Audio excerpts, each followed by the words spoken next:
But on that night, on the way back in, um, I ran through a tripwire. This is the first time we encountered a tripwire across the road that was tied to three Russian-made 155 artillery shells, and it went off right at my door.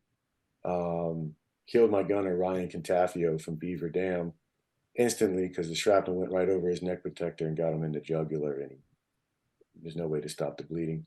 Small ambush afterwards, which prevented the helicopter from landing in, so we had to get trucked out.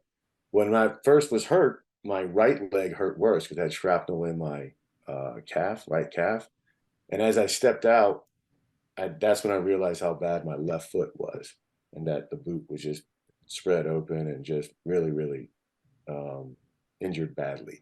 So we had the soft vehicles at that time in 2004. But I had worked with the Motor T at Mama Dia, and we'd gotten sandbags on the floor. We bolstered the side walls.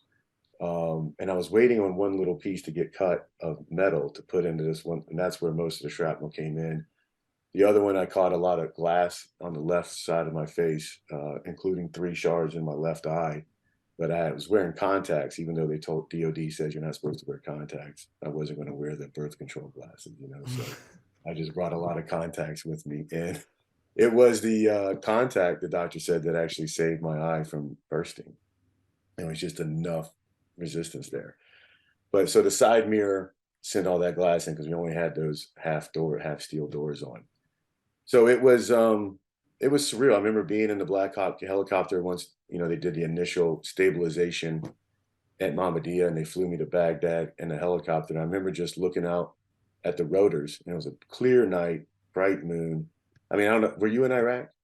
No, no, no, no, no. I was never in the military. Oh, I thought for some reason I thought I read that you were a Marine too. But No, no, no, all no. right. Okay, Let my me let bad. me squash that. I absolutely Yeah. was not. Okay. So I was just so in Iraq, like at nighttime, the clear nights were just amazing. You could see every single star. And then when the moon was out, I mean, you didn't hardly need NVGs. You could see in that desert for miles. And I remember just looking at through the rotors of that Black Hawk helicopter being like, I didn't plan for this, right? I planned to go over there and, maybe get killed or maybe come home and then go again, right? But you never plan for the in between. And that was the hardest thing. It wasn't so much losing the leg didn't bother me as much as the fact that I only have a half a combat deployment. And that's still what ate me. That's what ate me in the beginning was not being there, not finishing the deployment, and to this day, that's what drives my PTSD. If we're going to give it a name, right, is that's what fuels me, and I think that's what eventually led me down the path to veteran advocacy. Was if I couldn't finish that deployment, I'm going to do something else to help me feel like I can put the pack down.